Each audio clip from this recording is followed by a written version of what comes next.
Thunderbolts is a movie that's emblematic of the current state of Marvel. They have endless on-screen talent and competent writers and are simply running out of characters to put on screen. The core of the movie wants to be a commentary on depression and mental health, but the writers are both unequipped and unwilling to fully engage in any kind of interesting discourse. The writers want to focus on serious themes and topics, but are so insecure in their ability to write about these things that everything is undercut with a joke. Anything that could be meaningful is incredibly shallow and surface level. And we managed to get just another forgettable entry where the plot is simple, but relies heavily on contrivances, stupidity, and all in all is just a generally incoherent mess that somehow manages to make an hour and 45 minutes feel like it's about 4. At this point, I'm getting convinced that The Fountain of Youth is actually just a cinema with all of the Marvel movies post 2020 playing endlessly and just dragging time out forever. Let's do a quick plot synopsis before we talk about why the movie bungles its own themes and messages, and how even the interesting ideas that it has have been done better elsewhere. This movie is essentially a Black Widow sequel focusing on Yelena. It's very clearly her story. And we open the movie by her talking about how depressed she is. She has no what to do with her life. And Valentina Allegra, aka Julia Louis-Dreyfus, maybe better known as Elaine, is being investigated by the government for a bunch of corrupt shit. She's trying to hide it. And this includes a handful of the previous villains, anti-heroes, whatever you'd like to call them, from the MCU. You've seen the preview, so you know we have Yelena's Black Widow, Red Guardian, the failed Captain America, played by Wyatt Russell, Kurt Russell's son, Ghost, who I'm sure you all remember from the classic hit Ant-Man and the Wasp, that I totally remember all the details for, and it doesn't feel like it came out about 100 years ago at all, and Bucky, the Winter Soldier. Elaine arranges for Black Widow, Ghost, failed Captain America to all go to this bunker and kill each other along with the Taskmaster, or Task Mistress if you prefer. And I don't know if the actress that plays Taskmaster didn't peg Kevin Feige hard enough, because this movie just shits all over her. After Black Widow, they make it seem like she'll be important. She has like half a line of dialogue in this movie, gets shot in the fucking face, and they loot her body. No clue what she did to piss everybody off over there. So they get locked in. They're going to get disintegrated with a 2-minute countdown timer, because why have a fucking bomb that you can just manually control, or a giant oven, I guess, in this case. A little bit of irony there, having Elaine's character use a giant oven to try to kill people. And they realize what's going on. A guy named Bob wakes up and is like, how's it going? And they manage to work together to deactivate it and then slowly escape with some kind of shitty humor. And this takes up about half the movie, is them escaping this bunker. When they get outside the bunker, Bob goes to sacrifice himself. He gets shot by like a bazillion bullets and then wakes up and flies. And you find out that he's Sentry. Bob has a split personality. Elaine wants Bob to be under her control but protecting Earth, so he beats the Thunderbolts' asses, who take their name from Yelena's Pee Wee soccer team that had a player shit on the field, which was so funny they said it about half a dozen times. Sentry beats all their asses. Red Guardian tags along because he's the comedic relief, which is really just him yelling over and over. Like the entire fucking movie, it's super annoying. Sentry beats all their asses, tells Elaine to fuck off, and now she's essentially created Homelander, except a lot less funny. So Sentry's split personality is Bob, and then the Void is what they call it. He starts turning everyone into shadows. Yelena goes in to the shadow. He says that he's depressed. They all give him a hug and they're like, bro, calm down. And then he stops. Bob punches the Void version of himself in the face a bunch. They're like, no, don't be angry. You have friends now. And then he stops him. They're debating what to do with Elaine because she tried to kill them and create Sentry. Before they can decide what to do with her, she steps through a curtain where the press is waiting. And she's like, hey, these are the new Avengers. And the movie ends suddenly. There's not much else to it. It's listed at about 2 hours and 5 minutes, but it's really like an hour 50. And then a bunch of credits and post-credit scenes, blah, blah, blah, that no one cares about. What I mainly want to talk about is just the piss poor decision making that led us to this movie. Like, you've created a team of wronged villains or anti-heroes or victims or whatever you want to call them. And they're all just people that use guns. Like Red Guardian, Captain America, Winter Soldier are all just super soldiers. Black Widow was just trained in the Red Room. And I want to talk about this stuff with Ghost also. First of all, she hardly talks outside of like snarky random lines or just exposition. But also her power just seems broken to me. Like, I'm pretty sure that her power is phasing into the quantum realm and back, and she can just like stick her fist through someone's head, but she just uses it to kind of bounce around and then punch them in the face anyway. And then I don't really understand the whole sound thing preventing her. Just kind of a bullshit thing they threw in, show that it works. But this was also done better in other media. In My Hero Academia, there's a hero who has a really similar power to Ghost. His hero name is Lemillion, and his ability is essentially permeation, but it functions the way that hers does. Like, he can pass through stuff, let stuff pass through him. So he's really difficult to fight, obviously. And the way that the show handles this is it puts a character in danger, an innocent little girl, where one of the villains is going to shoot her. And because he can't stop the guy from getting the shot off, he takes the bullet for her, and that costs him his quirk or his power in that world, because he chooses to be solid to take the bullet for her. And this movie doesn't even attempt to do anything interesting with her power. It's just a complete fucking waste. So I don't really know why you put a team like this together and then make the villain Sentry, who they refer to in the movie as a god.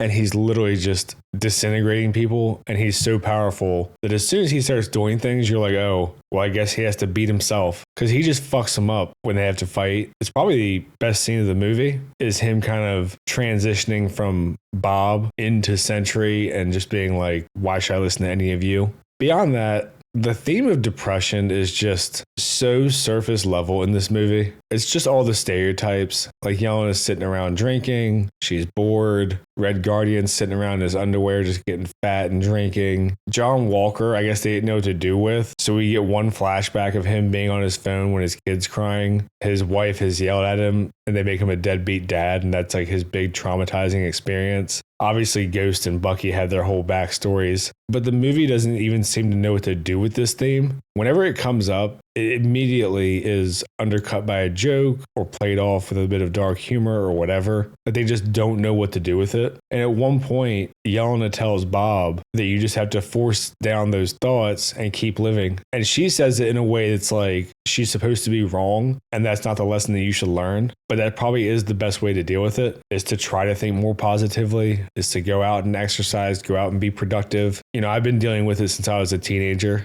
So probably 20 years at this point. It's not something that ever goes away. You just have to make a conscious effort to not give into it and to start figuring out what things help you in your day-to-day life to feel better. And the way it's portrayed in the movie and the way they beat it is she's had these flashbacks that we see throughout the movie of these terrible memories of the Red Room training and all the shit she's been through. And, you know, normally when you have her moment where she's overcoming these things to help Bob, either she would acknowledge them and accept them, she would sacrifice herself in the memory to try to alter the decision, something along those lines. And instead, she literally just runs away, let the memories just loop until she jumps through a wall or mirror or whatever. And then she just escapes the memory instead of confronting it and accepting it. This idea is fine, but it has been way better done in Demon Slayer, in the Mugen Train arc, or movie, I guess, if you're an anime person. A big part of that movie is the demon is trying to hypnotize people with pleasant memories to get them to be kind of sedated or comfortable so that he can eat them. And in the dream, his family's alive again. He has his peaceful life back. It's what he wants. And the way that Tanjiro, the main character, overcomes this is by killing himself in the dream over and over. But obviously for his character, the point is that he has to accept what happened. He can't change it and he needs to move forward. So the idea is fine, but it's been done way better elsewhere. And something else with the message of dealing with depression in the movie that is really strange is that the resolution is just don't be angry and have friends, as if people can't feel unfulfilled in different ways. It's a super simplistic take on depression, with the answer essentially just being therapy, which is just not what works for everybody. And I don't know if there was reshoots or what, but they didn't even really do payoffs for all the characters. It was just kind of like Yelena to save Bob, and then everyone else happened to be there and be like, oh, we're bros now. Like Red Guardian talks about how the thing that made him happy was saving people, but then he goes on to say because of the glory and admiration you get afterward, not saving people for just the inherent value in helping others. And you don't ever really get a payoff for that. You don't have the moment where he's like risking himself just to save somebody because it's the right thing to do. He saves a girl who gets zapped. We don't even get a reaction shot really. It just kind of moves on. And we see her pop in for a second and it's never mentioned again. Really weird choice. John Walker's whole thing was with his family, just kind of vanishes. We see Elaine's backstory. No real purpose for that, unless they're just trying to justify why she's a cunt. And even the other things that could be interesting, like when Elaine's assistant betrays her, you're like, oh shit, like she's going to kill her for sure. And instead she's just like, let me know when you're going to grow up. And gives this super, I don't know if you would call it cynical or nihilistic rant about how there's only bad people and worse people. And the way that this is said in the context of the MCU is just insane. Like I get if you want to go for a we need permanent solutions and to fight fire with fire type mentality. So she wants to use the Marvel Suicide Squad to take out the bad guys, but she just kind of wants a puppet Superman. And it's just crazy to me for her to say there's only bad people and worse people when heroes have saved this universe over and over. I mean, we're like 40 movies and probably 10 shows in at this point. And not to mention, just as a world building thing, they've lost track of the plot as far as characters. There's no way you can justify